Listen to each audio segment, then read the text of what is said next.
Welcome to Space to Ground. I'm Chelsea Bayarte.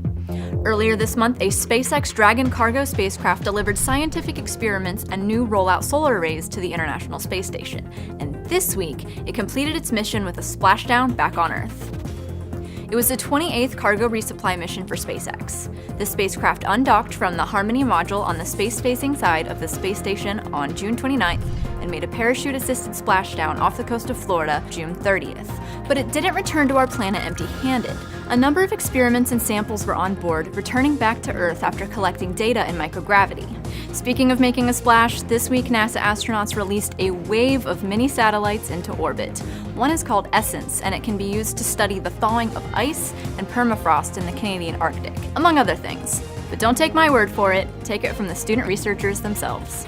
So the ESSENCE CubeSat mission's purpose is to monitor climate change by using the wide-angle camera, which we have on board, to monitor the thawing of the permafrost in the northern Arctic and Canadian region. There's also a proton detector on board, which is going to detect solar energetic events happening in the lower Earth orbit.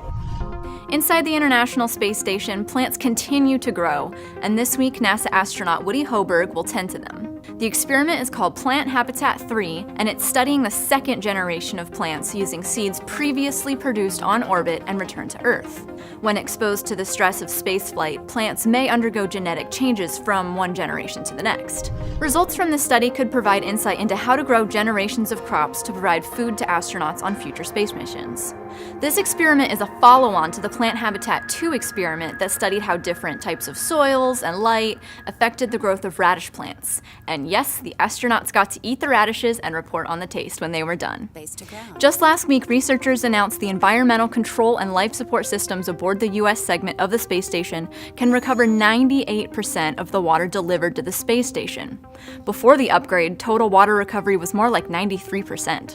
Two pieces of hardware helped achieve this goal: the urine processor assembly that recovers water from urine, and the brine processor assembly that can extract the remaining wastewater.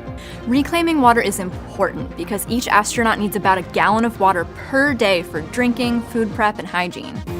As the astronauts say, yesterday's coffee becomes tomorrow's coffee. That's Space to Ground for this week. Thanks for watching.